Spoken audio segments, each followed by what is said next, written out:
à Mayotte. Le département a retenu son souffle hier alors qu'un nouveau cyclone menaçait Mayotte. Finalement requalifié en tempête tropicale, Diki Ledi n'aurait pas fait de victimes dans l'archipel. La population reste confinée jusqu'à ce soir par précaution en raison des risques d'inondation et de glissement de terrain. Cette tempête survient dans un territoire déjà fortement éprouvé. Le 14 décembre dernier, le cyclone Chido balayait l'archipel, faisant des dizaines de morts, des milliers de blessés et détruisant sur son passage un grand nombre d'habitations. On y revient ce matin avec notre invité qui rentre tout juste de Mayotte, Louis Defresne. Oui, Jean-Marc Sauvé est une figure de renom que l'on ne présente plus, mais qui représente aujourd'hui les orphelins d'Auteuil, orphelins et apprentis d'Auteuil qui ont des structures très importantes là-bas, 220 salariés, 4500 personnes, des jeunes qui sont exposés à toutes les vicissitudes que l'on connaît aujourd'hui, parce que c'est un pays à reconstruire entièrement et qui ne sait même pas... Un département. Oui, j'entendais pays au sens d'univers bien précis, que constitue donc Mayotte, département français, avec évidemment toutes les interrogations, les questions qui se posent, puisqu'aujourd'hui tout reste à faire, alors que la tempête tropicale menaçait encore d'y provoquer des dommages. Bonjour Jean-Marc Sauvé. Bonjour. Ancien vice-président du Conseil d'État, le grand public vous connaît également en raison de la SIAZ que vous avez présidé, mais vous êtes également depuis 2018 président de la Fondation des apprentis d'Auteuil. C'est à ce titre que vous êtes avec nous ce matin. Merci d'avoir accepté notre invitation. Vous êtes donc allé il y a quelques jours, quelques semaines même, à Mayotte. Qui avez-vous vu ? Alors, j'ai fait partie de la délégation du Premier ministre, François Bayrou, qui est allé à Mayotte avec 5 membres du gouvernement, mais j'y suis resté pour rencontrer les équipes d'apprentis d'Auteuil sur le terrain. Nous avons 220 salariés, je ne les ai pas tous vus, mais tous ont été identifiés, sont en bonne santé. Tous sont en vie. Tous sont en vie, et il n'y a pas de blessés graves à déplorer. Et nous sommes toujours, à l'heure actuelle, dans le rétablissement des liens et des contacts avec les jeunes que nous accompagnons. Donc 4500 jeunes et familles. C'est-à-dire qu'on n'a pas encore réussi à retrouver les 4500 jeunes que... Non, il faut voir que les communications sont toujours difficiles. Les télécommunications, je voudrais aussi souligner que l'eau et l'électricité ne sont pas encore, à l'heure où je parle, partout rétablies. Et quand l'eau est rétablie, c'est qu'elle est rétablie un certain nombre d'heures par jour, c'est-à-dire pas plus de 10 heures par jour. Donc la Comment situation... font les habitants sans eau ? Eh bien, c'est extrêmement difficile. Malheureusement, si vous voulez, la crise, le cyclone Chido n'a fait qu'amplifier une situation qui était déjà très difficile. C'est-à-dire que l'alimentation en eau n'était déjà pas suffisante en amont du cyclone. Donc tout le monde a des réserves d'eau. C'est-à-dire quand l'eau coule... Vous aviez déjà été plusieurs fois à Mayotte dans de précédentes fonctions, Jean-Marc Sauvé. Est-ce que déjà ces points sur l'eau, vous les aviez remarqués les fois précédentes ? Qu'est-ce que le cyclone a changé ? S'il n'y avait déjà pas l'eau avant, il est normal qu'il n'y ait pas l'eau après. Oui, bien sûr. Moi, lors de mon dernier voyage, c'était en 2016, il n'y avait pas ces problèmes d'eau, cette crise de l'eau, qui est apparu en 2022-2023, qui n'a pas été complètement surmonté, qui implique des travaux tout à fait importants, notamment l'aménagement d'une 3e retenue collinaire et la construction d'une 2e usine de dessalement. Donc ces questions-là, après le cyclone Chido, vont vraiment devoir être réglées. La réponse de l'État vous paraît-elle à la hauteur ?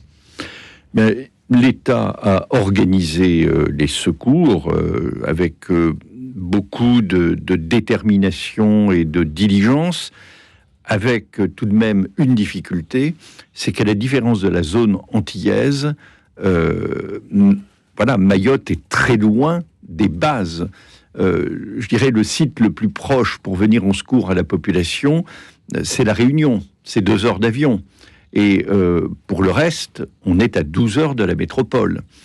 Cela montre, je dirais, la grande difficulté d'organiser des secours dans la région, d'autant que Mayotte si c'est le territoire le plus pauvre de l'Union européenne, c'est aussi, et de très loin, le territoire le plus riche de la région.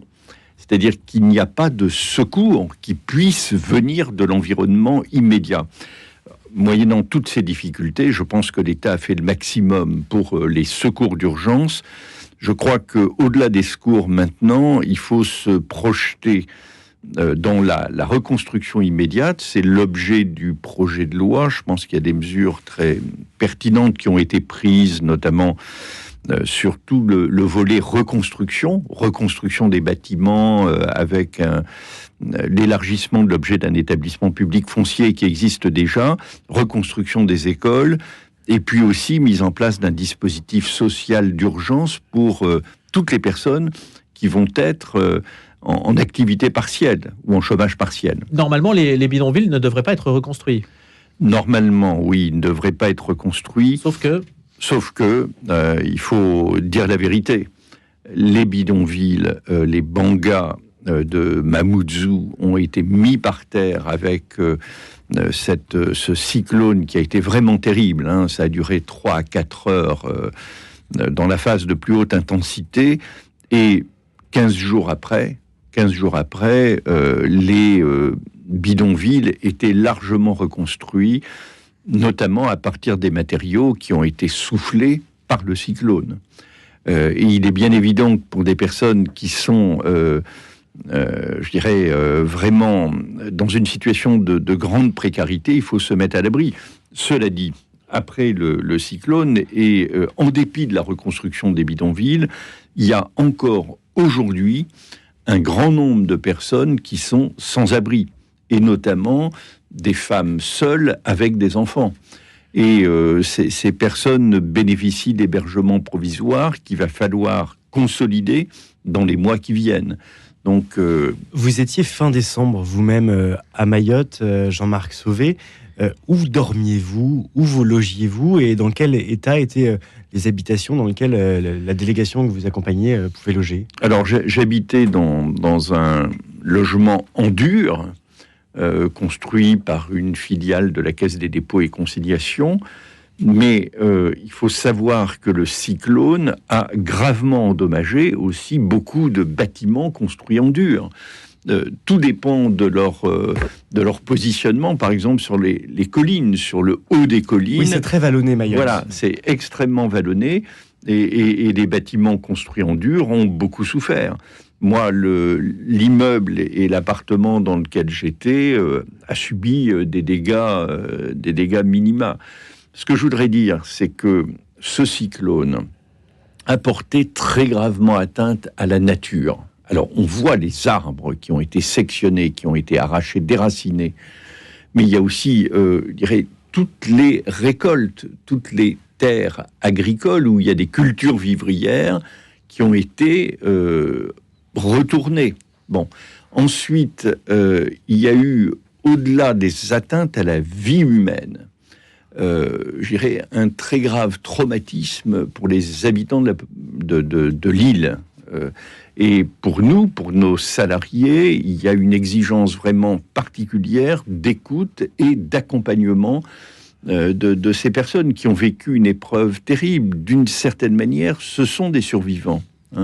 Et puis, en troisième lieu, il y a ce qui est le plus visible, le plus spectaculaire pour tout le monde, ce sont les bâtiments qui ont été gravement endommagés ou qui ont été mis par terre. Mais ça n'est pas qu'une affaire de bâtiments à reconstruire, ça n'est pas qu'une affaire de logement, d'équipement, d'écoles, de lycées à reconstruire. Votre expertise vous amène-t-elle à faire des préconisations à François Bayrou? Est-ce que le gouvernement peut tirer parti, tirer des leçons de vous, ce que vous avez à dire et ce que vous avez vu là-bas? Je pense que le dispositif d'urgence, au sens large, avec les secours qui ont été mis en place, et puis le projet de loi, ici, qui va être voté dans les jours qui viennent, honnêtement, ce sont des réponses qui sont pertinentes, qui sont adéquates à la situation. Après, je pense qu'il faut saisir l'occasion, si je peux m'exprimer ainsi, de ce cyclone pour remédier à des problèmes structurels qui en réalité s'étaient aggravés au cours de la dernière décennie. Comme l'approvisionnement en eau, par exemple. également l'alimentation électrique, les télécommunications.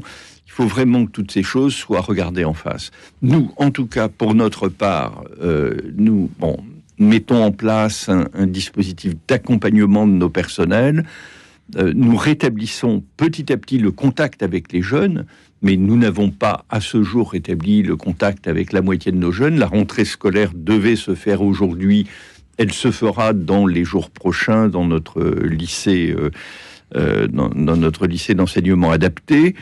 Mais si vous voulez, dès le 20 décembre, dès la période de Noël, nous avons redémarré les maraudes que nous mettons en place, des dispositifs de prévention spécialisés pour aller vers les jeunes, là où ils sont, notamment dans les bidonvilles, pour notamment d'abord les repérer, et puis s'efforcer de répondre aux besoins.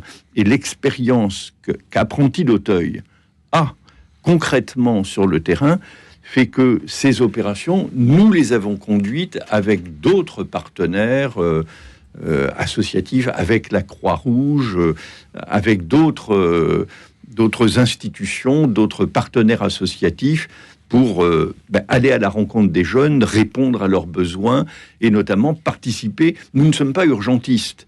Nous n'avons pas vocation, nous, à distribuer les secours, mais nous avons pu aider à cette diffusion et cette distribution des secours. Des Comoriens arrivés clandestinement à Mayotte frappent-ils à la porte des orphelins d'Auteuil ? Écoutez, dans une situation d'urgence, on ne fait pas de tri. On ne va pas, pour des personnes qui ont faim, je n'ose pas dire qui ont froid, puisqu'il fait 35 degrés à l'ombre à Mayotte, mais qui sont sans logement, on ne va pas leur demander leurs papiers. Quand il s'agit d'urgence humanitaire, nous répondons à tout le monde. Au demeurant, à Mayotte, il y a les Mahorais qui ont un passeport français, une carte d'identité. Il y a des Comoriens en situation régulière, il y en a. Et puis, il y a effectivement des immigrants illégaux qui sont, je dirais, en partie ou en grande partie comoriens, mais qui ne sont pas uniquement comoriens. Il y a deux choses, n'est-ce pas ? Il y a l'aide d'urgence, on ne fait pas de discrimination. Et puis après, il y a la politique du gouvernement, une politique de maîtrise des flux migratoires. Le gouvernement, qui est responsable devant le Parlement, il a une légitimité pour mettre en œuvre sa politique de maîtrise de l'immigration irrégulière. Ça a pu être incompris, ça, par les Mahorais, ce fait qu'en situation d'urgence, il n'y a pas de tri et on ne regarde pas le passeport ou les papiers des personnes à qui on vient en aide. C'est sûr que la crise provoquée par le cyclone Chido a avivé les tensions entre les communautés. Ça n'est pas douteux. Très honnêtement, les moyens qui ont été mis en œuvre font que, si vous voulez, on ne peut pas refuser de l'eau, par exemple, on ne peut pas refuser des secours d'urgence, de l'alimentation à des personnes qui ont faim. Voilà, je crois que le gouvernement, avec l'appui du réseau associatif, de la Croix-Rouge notamment, a répondu à l'urgence globale, c'est-à-dire que la population mahoraise française a pu être secourue sans que ça fasse obstacle au secours des Comoriens en situation régulière ou pas, et réciproquement. Majoritairement, les immigrants et les Mahorais partagent la même religion, l'islam. Ça peut être, de notre point de vue métropolitain, incompris que des personnes coreligionnaires n'étaient pas de solidarité au-delà des papiers. Oui, c'est quelque chose qui est très, très impressionnant. Si vous voulez, ce sont des personnes qui appartiennent au même groupe social et même d'une certaine manière nationale. Ce sont des personnes qui parlent la même langue, le swahili, même s'il y a des nuances selon les îles, et ce sont des personnes qui partagent, vous l'avez dit, la même religion. Ce sont des musulmans. Simplement, après une histoire commune, même si entre les îles, il y a eu au XVIIe, XVIIIe, XIXe siècle des guerres entre les îles, il y a quand même 100 ans d'histoire commune, mais en 1975, Les uns ont choisi l'indépendance, Mayotte a voulu rester attaché à la France, et il y a eu des consultations multiples qui ont toujours donné des résultats convergents sur le maintien au sein de la République française avec une majorité très élevée, c'est-à-dire plus de 90 ou 95%. Au regard de l'ONU, c'est un territoire qui doit être rétrocédé à l'archipel comorien. Jean-Marc Sauvé. Je un ne sais territoire colonisé par la France, Mayotte. Je ne sais plus, je ne sais pas ce qui est exactement en dernier lieu la position de l'ONU, mais à partir de 1975, la position de l'ONU, de l'Organisation de l'Unité africaine, du Vatican, du Saint-Siège, a été la même, à savoir que l'archipel des Comores accédant à l'indépendance, Mayotte devait accéder à l'indépendance, et que la République française n'avait pas le droit de procéder à une partition des Comores. À quoi on peut répondre par un autre principe qui est important aussi en France, c'est le droit des peuples à disposer d'eux-mêmes. Et les consultations qui ont eu lieu à Mayotte ont toujours donné le même résultat, y compris que les Mahorais ont voulu être départementalisés, et ils ont fini par être départementalisés au début des années 2010. Ce qui se joue pour l'État, pour la France, à Mayotte, plus largement, c'est l'avenir de nos territoires ultramarins. Entre la Nouvelle-Calédonie, ce qui se passe aux Antilles, il y a quand même des tensions très fortes qui sont manifestées dans les mois qui précèdent. En un mot. C'est vrai qu'il y a des tensions dans ces territoires, mais alors, pour le coup, je crois vraiment à la singularité. Sans égal à Mayotte. Voilà, de chaque situation. On ne peut pas comparer Mayotte, par exemple, et la Nouvelle-Calédonie ou la Polynésie. Merci beaucoup Jean-Marc Sauvé, président de la Fondation des Apprentis d'Auteuil. Merci.